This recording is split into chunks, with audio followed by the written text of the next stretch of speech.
என்ன சொன்னியே? எவ்வளோ ஒத்தி அழுதுட்டு இருக்காள? அவிய ஒன்றும் யாரோ ஒருத்தர் இல்லை, எங்க சொந்தக்காரவிய தான். இப்படி ஒரு பொம்பளை பிள்ளையோட வாழ்க்கையை கெடுத்து விட்டீங்களா? உங்களுக்கு இது நியாயமா இருக்கா? ஏத்தே, சரோஜா சொல்றது உண்மைதான். மைனா ஒரே அல்வையா அழுதுட்டு கிடக்கா. நீங்க பண்ணது ரொம்ப தப்பு தே. இப்படியே பண்றது? தாலி கட்டின கையோட 2 பேரும் பிரிச்சுட்டிய. பாவம் தே, இந்த பாவம் சும்மாவே விடாது.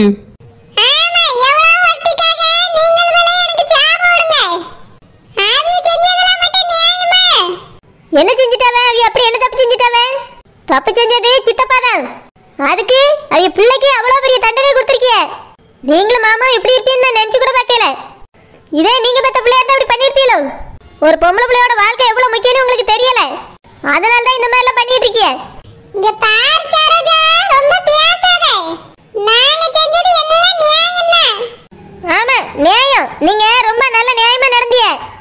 எனக்கு என்னெல்லாம் பண்ணியனே எனக்கு மறக்கல. என்ன நல்ல ஞாபகம் இருக்கு. இதே பிரியங்காவுக்கு இப்படி ஒரு நிலைமை வந்திருந்தா சும்மா விட்டுருப்பீங்களா? தாலி கட்டிட்டு எங்க மாமா விட்டுட்டு போயிட்டாவன்னு என்ன மாதிரி போய் பிரச்சனை பண்ணிய அதே நிலைமை தானே இப்ப இந்த பிள்ளைக்கு விட்டுருக்கீங்க. நீங்க உங்களுக்கு நடந்தா மட்டும் கஷ்டமா இருக்கு, மத்தவங்களுக்கு நடந்தா சந்தோஷமா இருக்கும். ஏன் புருஷனோட தங்கச்சியை காணோனே நாங்க தேடி தான் வந்தோம். வந்த இடத்துல அப்படி ஆயி போச்சு. நாங்க என்ன பண்ண முடியும்? தங்கச்சி எங்கன்னு கேட்கும்போது அவ யாருன்னு கேட்காத. அதனால உண்மையை சொல்ல வேண்டியதாகி போச்சு. ஏம்மா, நான் சொல்லிட்டே தானே இருந்தேன். கல்யாணம் முடிஞ்சு அந்த பிள்ளை போற வரைக்கும் கொஞ்சம் பொறுமையா இருங்கன்னு தானே சொன்னேன். ஒரு வார்த்தை கேட்டீங்களா? அவ்வளோ பெரிய பிரச்சனை பண்ணி இப்ப கல்யாணம் முடிஞ்ச பிள்ளை வீட்டுல வந்து உட்கார்ந்துருக்கு. அவியலுக்கு எவ்வளவு கஷ்டமா இருக்கு. இப்போ மாமா வேற பிடிச்சி வந்து ஜெயில போட்டு வச்சுட்டிய. மாமா எப்பவுமே கோவப்பட மாட்டா, இப்ப ரொம்ப கோவமா இருக்காவ. இதுக்கு மேல அத்தை கூட சேர்ந்து வாழ மாட்டேன்னு சொல்லிட்டு இருக்காவ. என்ன செய்ய புரியா?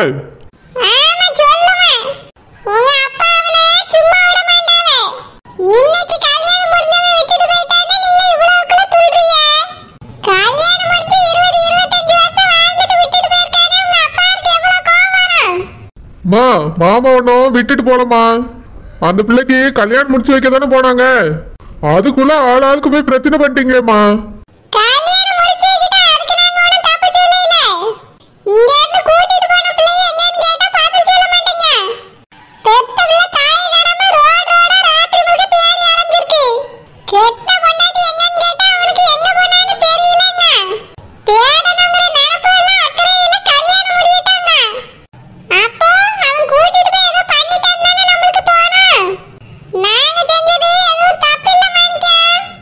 தப்புதாம்மா, நீங்க எல்லாரும் சேர்ந்து தப்புதான் செஞ்சிருக்கீங்க. மாமாவை அவ்வளவு பேருக்கு முன்னாடி வச்சு கேள்வி கேட்டிருக்க கூடாது. கொஞ்சம் தனியாவது கூட்டிட்டு வந்து கேட்டிருக்கலாம். இப்போ நீங்க எல்லாரும் சேர்ந்து அந்த மைனாவோட வாழ்க்கையை அழிச்ச மாதிரி ஆகி போச்சு. இதெல்லாம் ரொம்ப தப்புமா. அது மட்டும் இல்ல, மாமாக்கு கல்யாணம் ஆனது நம்ம குடும்பத்துக்கு மட்டும்தான் தெரியும். அதை இப்போ எல்லாரும் முன்னாடியே சொல்லி எல்லாருக்கும் தெரியப்படுத்திட்டீங்க. இதுக்கு மேல அவரு அவங்க கூட போய் வாழ்ந்தாச்சுன்னா என்ன பண்ண முடியும் உங்களால? இவ்வளவு நாளாவது மாமா பயந்து பயந்து இங்க இருந்தாங்க. இப்போ நீங்க பண்ண வேலையால தான் மாமா இவ்வளவு தைரியமா பேசிட்டு இருக்காங்க.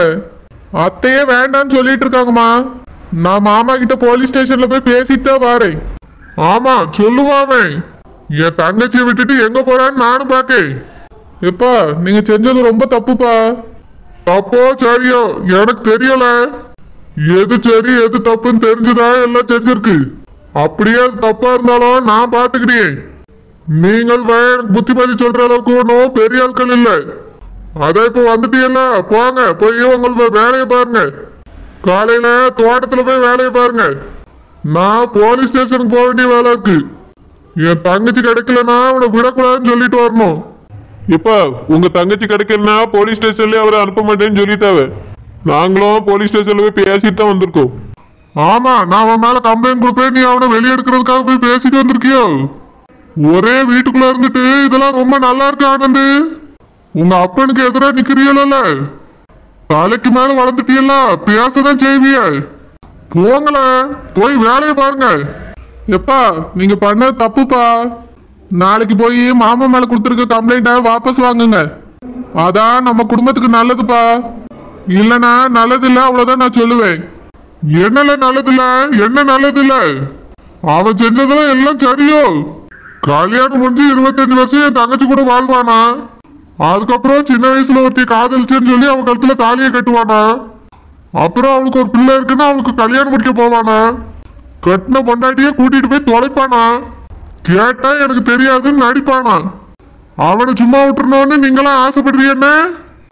அவனுக்காக உங்க அப்பங்கிட்டே வந்து வக்காலத்து வாங்கிட்டு நிக்கிறீங்க. அப்பா, அவர் செஞ்ச தப்புக்கு அந்த பிள்ளை என்னப்பா பண்ணிச்சு? கொஞ்ச நேரம் கழிச்சு கேட்டிருக்கலாம் தானே சொல்றோம் உங்ககிட்ட. நாங்க வேற ஏதோ தப்பா சொல்லல. இதே மாதிரி உங்களுக்கு ஒரு பொண்ணு இருந்து அந்த கல்யாணத்துல வந்து யாராவது பிரச்சனை பண்ணியிருந்தா நீங்க சும்மா விட்டுருப்பீங்களா? நம்ம எல்லாருக்கும் எப்படி இருந்திருக்கோம், கஷ்டமா தானப்பா இருக்கும். அந்த மாதிரி தானப்பா அவங்களுக்கும் இருக்கும். அதுக்கு தான் சொல்றோம், நாங்க வேற ஏதோ தப்பா சொல்லல. அத சொன்னேல, எது சரி எது தப்புன்னு எனக்கு நல்லா தெரியும். நீங்களும் போய் உங்க வேலையை பாருங்க. வாங்க போலாம். யார்கிட்ட என்னத்த பேசினாலும் புரிய போறது இல்ல. ஏங்க வாங்க போ. 2 பயல்களும் கொண்டாட்டி சொன்னோன்னு எப்படி பின்னாடியே போறான்னு பாரு அகிலாண்டோ. உன் மௌனம் எப்படி இருக்கான்னு இப்ப தெரிஞ்சுக்க.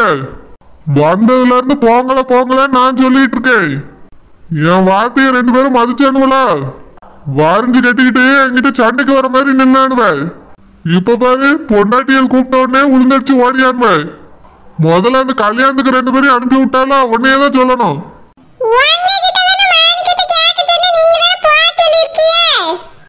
அவனை நான் போன்னு சொன்னேன் போல்க. போக கூடாதுன்னு சொல்லிட்டு வார்த்தையை மீறி போறாவே. இப்ப என்னடானா வந்து நின்றுட்டு நீ கேள்வி கேட்டுட்டு இருக்கான். ஒரு 2 பயல்களும் சரியில்லை பாத்துக்க. பொண்டாட்டிய பேச்சு கேட்டுட்டு நம்மள தெருவுல நிறுத்திடுவாங்க. இவனுவட்டெல்லாம் உஷாரா இருக்கணும். நாளைக்கு நம்மளே தூக்கி எறிஞ்சிட்டு போறதுக்கு தயங்கவே மாட்டானுவ. இவனுவளுக்குலாம் பொண்டாட்டி குடும்பம் தான் முக்கியம் ஆகி போச்சு.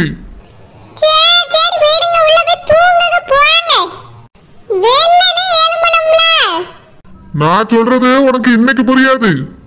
நாளைக்கு பெத்த தாயின்னு பார்க்காம தகப்பண்ணும் பார்க்காம நமக்கு சோறு தராம போடுவானுமா அன்னைக்கு தெரியும். ஒரு சொத்தை கூட இவனுவ பேர்ல எழுதி வச்சிடக்கூடாதுன்னு தான் நினைச்சிட்டு இருக்கேன். அனாத ஆசிரமத்துக்கு எழுதி வச்சாலும் சரி, இவனுவ பேருக்கு எழுதி வச்சிடக்கூடாது.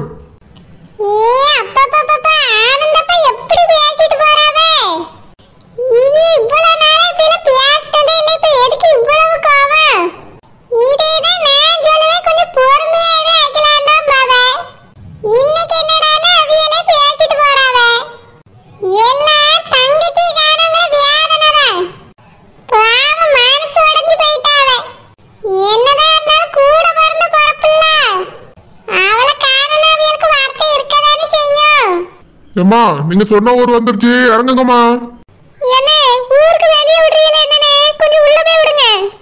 உங்களை இவ்வளவு தூரம் கூட்டிட்டு வந்ததே பெருசுமா. இதுக்கு மேலாம் வண்டி உள்ள போகாது. எனக்கு 1008 வேலை இருக்கு. இறங்கி நடந்து போங்க.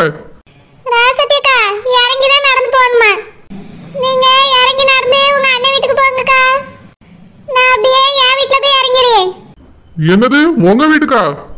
இது என்ன டவுன் பஸ் நினைச்சீங்களோ? ஏதோ வழி தெரியலன்னு சொல்லிட்டு இருந்தீங்களேன்னு கூட்டிட்டு வந்தேன். என்னவோ வீடு வீடு கொண்டு போய் இறக்க சொல்றிய. இறங்குங்கம்மா 2 பேரும்.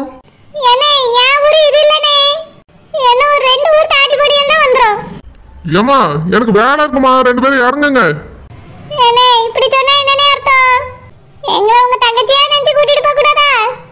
அக்காவா கூட நினைக்க முடியாது. இறங்குங்கம்மா. ஒரு மனுஷனா ஒரு உதவி செய்யலான்னு பார்த்தா ரொம்பலாம் பண்றீங்க. காட்டுக்குள்ள ஏதோ வழி தெரியாம நின்றுட்டு இருந்தீங்களேன்னு கூட்டிட்டு வந்தேன். இதுக்கு மேல ஒரு அடி கூட உங்களை கூட்டிட்டு போக முடியாது. இறங்குங்கம்மா.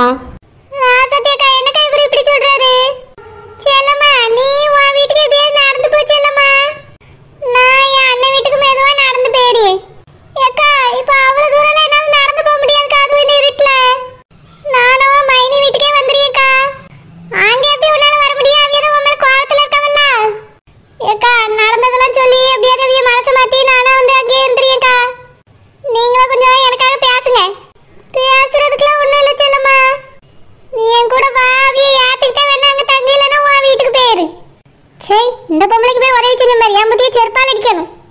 என்ன மாதிரி பேசுது? இதுக்கு மட்டும் தான் இங்க உரிமை இருக்கோ, எனக்கு இல்லையோ? ஒரு நாள் வேணா வந்து தங்கிக்க. என் பிச்சை பட்ட மேல போட்டுட்டு போகுது.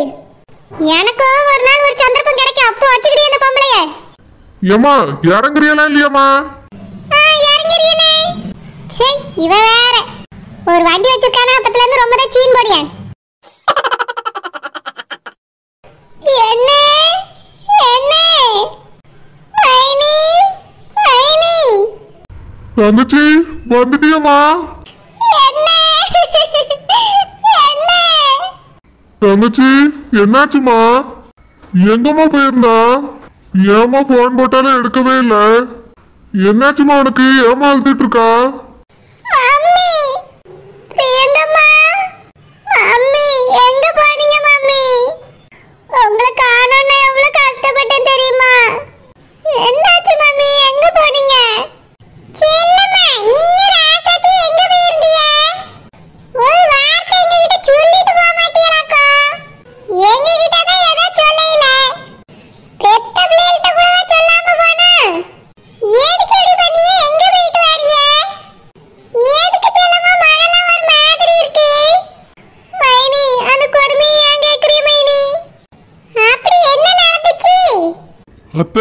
எப்போ வந்திய?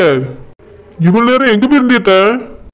உங்களை காணோன்னு அப்பா மாமா மேல கம்ப்ளைண்ட் கொடுத்துட்டாவ. எங்க போயிருந்தியத்த? மாமா இப்ப போலீஸ் ஸ்டேஷன்ல இருக்காவ. போலீஸ் ஸ்டேஷன்லயா? அதான் அவர் இருக்க வேண்டிய சரியான இடம். என்னே கம்ப்ளைண்ட் மட்டும் வாபஸ் வாங்கிராதனே. தங்கச்சி என்னம்மா சொல்றா? ஆமானே, கம்ப்ளைண்ட் மட்டும் வாபஸ் வாங்கிராதுங்க. எங்களுக்கு இப்படி எல்லாம் ஆனதுக்கு அவியதான் காரணம். என்னாச்சுமா? என்ன பண்ணவங்கள? என்னை கொல்றதுக்கு ஒரு காட்டுக்குள்ள